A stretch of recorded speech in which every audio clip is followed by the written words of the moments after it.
Political analyst here in studio, Martin Ndati, now joins me live. Thank you, Martin, for joining us. I'd like to hear your thoughts on the newly unveiled Economic Freedom Party. It is not new. It was formed by one Sandoyola. And they acquired the National Labour Party, the one which used to belong to the late Kenneth Kiliko. Then they rebranded it and changed it to the Economic Freedom Party. Libondo was the party leader, Stanley. That is the background. So what has happened is these guys, I think, had challenges with registering a new party. So they decided to acquire this one. So this is not a new outfit? No, it is not. They had the headquarters in Upper Hill, in Hurlingham. That is where they have been. Abdullahi... it's only that it has not been very active here. Abdullahi, I'd like to hear your thoughts on this one, that this really is not a new outfit, but it is really a rebrand of something that was there before. Let me take the opportunity to thank the political fella there. It's true, as he said, there's no need of coming up with new ventures and new registrations. If at all you are able to get a party that you feel you can share, it is ideal. And it's true, it was registered, I think, way back in 1998. So we only are making it, putting life into it now. Thank you. All right, but you mentioned that this new party was really formed with the ideals of really looking into some of the issues that the people in northern eastern Kenya have really been dealing with. Yeah, but I said the ideals are what we have been yearning for a long time.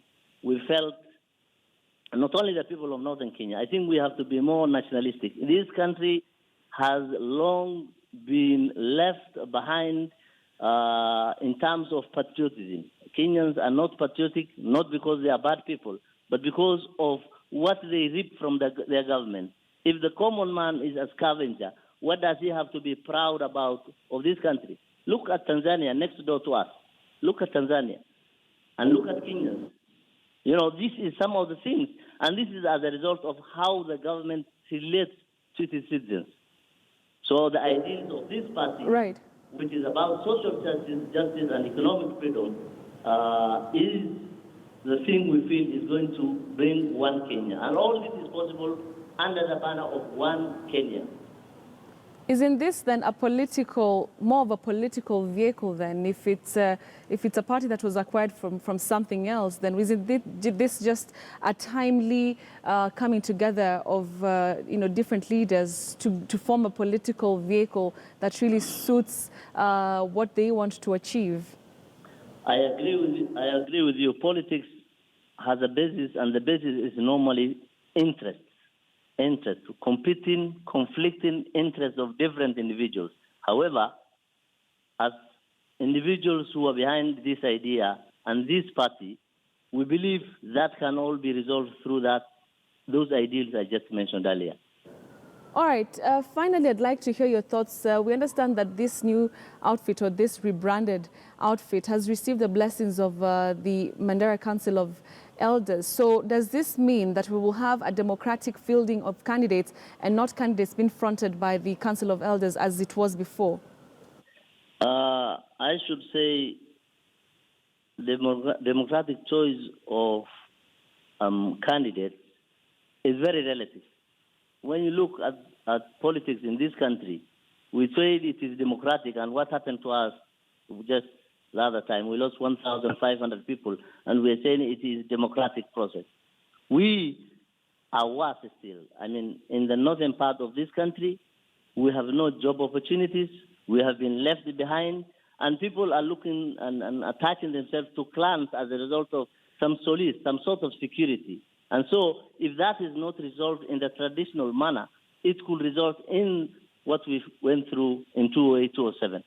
Are you saying that we will still have the Council of Elders coming and fronting their candidates, the people who think should go for certain positions? The Council of Elders will have to do their role, and their role is to look at aggrieved parties and resolve that issue. However, the party has its own constitution, and it's going to be run. As you see, in this country, we have a registrar of political parties that we put our ideals with. So the party will be run according to that, but issue of resolving of clan issues will be done by the elders. Theirs will be traditional. However, the party is going to be formal. It is us, as the officials, to see how the two are going to be balanced. All right. Thank you very, very much, Abdullahi Gesse. He's the Secretary General of the Economic Freedom Party that was unveiled over the weekend. Let's now come back to the conversation here with our political analyst, Martin Ndati. What is your take about this new or rebranded outfit? I think what the people of Mandera are trying to do is to get an outfit which gives them an opportunity to negotiate. You know, most of the pastoralist communities were part of the URP wing of Jubilee. But when it came to sharing the national cake after they had taken power, most of the benefits were going to the Kalenjin wing of URP. So you've seen in Mandera, they have acquired a party. The same thing has also happened in Marsabit. So those communities are feeling that the numbers they have, the numbers of MPs, the numbers of governors, and even the votes they have their own outfit, which gives them leeway. Because if you have your own outfit, you know, it gives you room to be able to maneuver, and it also gives you room to sit on the table. But is it really a case of having an outfit, or is it also about the numbers that you bring to the table? No, but you know, the northern communities don't have a lot of absolute numbers, but they have a lot of seats in terms of parliamentary seats, in terms of governors and all that. So those numbers are very critical. Then the 50+1, you know, you need 25% in 24 counties. So they know that is very critical. And on the basis of that, they're able to sit on the table. And they'll tell you, for us to give you support, if we have like 6 or 7 or 10 MPs, we are not going to give you these MPs for free. So we would want maybe a cabinet slot, we would want these kind of issues, then we'll also want the local issues addressed. So that way, you know, it gives them room to sit directly with President Uhuru or Raila on the other side, or whoever will be the NASA candidate, and negotiate. And like if they are part of the larger formation, you know, because, and you see, that is where the issues of merging Jubilee, the Jubilee parties, was a mistake. Because they thought they will force people in. Now you can see there are so many splinter groups, and they have realized if they don't allow those people to get into their own outfits, then it causes a problem. So you would rather have those small outfits who try to come together. You know, they are trying to reenact what Kibaki did in 2007. You have PNU, then you have the smaller outfits in their own cocoons, in their own small way, but they're able to contribute to the national presidential tally. So are we likely to see Jubilee sponsoring many of these small parties? They will have to get into some kind of arrangement. And of course, you know, that comes with the negotiations. Some of them will tell you that in this place here, we will not allow you to run candidates. If you don't run candidates, then we go the other side. So because you need their numbers, it becomes very difficult for you to go against what they are agreeing upon. Or at times they'll tell you, we will only support you on the presidential vote. But when it comes to these other issues, you leave them for us to decide. And of course, in northern Kenya, the elders wear a lot of power. So whatever they agree upon, you know, you cannot go against. But you see, but Governor Roba has said he's going to go against that. He will go against it and he'll lose. You know, Bilokera has been around in politics much longer than Roba. And when Roba was being picked, he was not necessarily the best. He was not even the wealthiest that time, you know, and he was still young, he was 42. So the elders settled for him at that particular time. So if you try to go against what, and I'm sure the elders must have given the go-ahead for them to acquire the party. So if you go against the elders, they tell you it's fine, proceed and run. But when the time comes, you will not get the numbers. Catch up with you. Irrespective of your performance. You know? Because if you look at Senate, Bilokero has been one of the best performing senators, and he's very level-headed.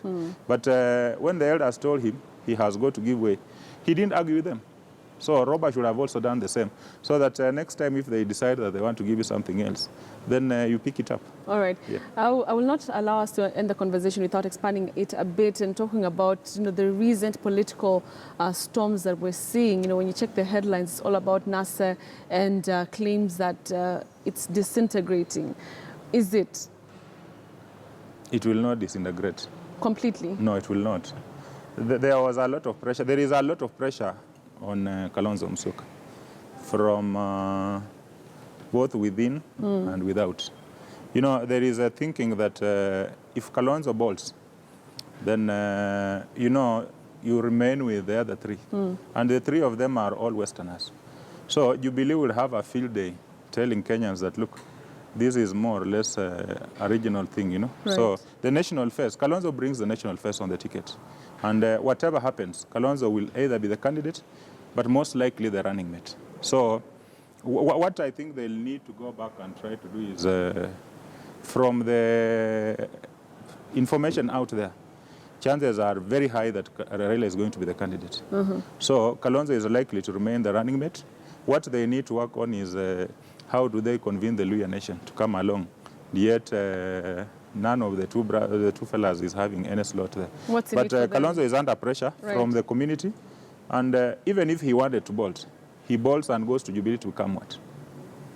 Because Jubilee already has a presidential candidate, they have a running mate, and they have the lead of majority. Right. The other alternative would be he runs. And then when he runs and gets, because the Kamba vote will be split, because the likes of Mudama might not go with him and Musila. And you see that would considerably weaken him. So he has only one option, sticking in NASA. To stick and in NASA. Jubilee would be very happy if Kalonzo bolted. And there is a lot of propaganda coming from the Jubilee side that Kalonzo is bolting. And of course, he'll manage the pressure. You know, people have not understood Kalonzo very well. Okay. When you look at Kalonzo in 2002, when KANU split, after President Moi, retired President Moi, picked Uhuru, the expectation was that Kalonzo will go back to KANU. Right. Musalia went back. He became running mate. Noah Katanangala went back. So the natural expectation was that Kalonzo would. Yeah. But when you read didn't. Kalonzo's book, he says Moi called him. He prayed and told Moi God has said no. When they disagreed with Raila, the thinking was he will go back in 2007. And you know, he didn't have much money. He didn't have serious numbers. And people thought he didn't have the capacity of running up to the end. Right. But you see, he stuck his neck out. He didn't. He came in a credible third. Okay. Because he even got more votes than Musalia got last time, you know. He got 890,000 votes, which was very credible. So people think Kalonzo wavers. Of course, the branding and all these other things have come from the ODM stroke Raila followers. Every time he disagrees with them, then they brand him. They brand but him. Kalonzo, once he makes a decision, he takes some time. But you know, when you study him, he is very precocious. Right. He is the Kibaki kind of fella. He looks laid back. He's not very antagonistic, but once he makes a decision, that's it. It becomes very difficult for you to move him. So those who are thinking that this is the weak link, that you put a bit of pressure, you saw the issue of the NGO come up. Right, we have to wrap up. I think that was part of the intelligence schemes to try and blackmail him. But you see, he is steadfast, and I don't see him bolting. And you know, if he remains there, because the other guys have very little options, then the election will be very close. Okay. It can go either way, depending on how they are able to get their supporters to turn up, and how they're also able to protect the vote. Because you must be able to protect the vote. You don't do that, one side tampers with it, and then you lose it. Thank you very much, Martin and Dati. So you're saying NASA is here to stay. Yeah. All right, let's see. We'll see that in the coming days. Yeah, we will. We are watching this. We are watching. All right. So we've been speaking to Martin and Dati. He's a political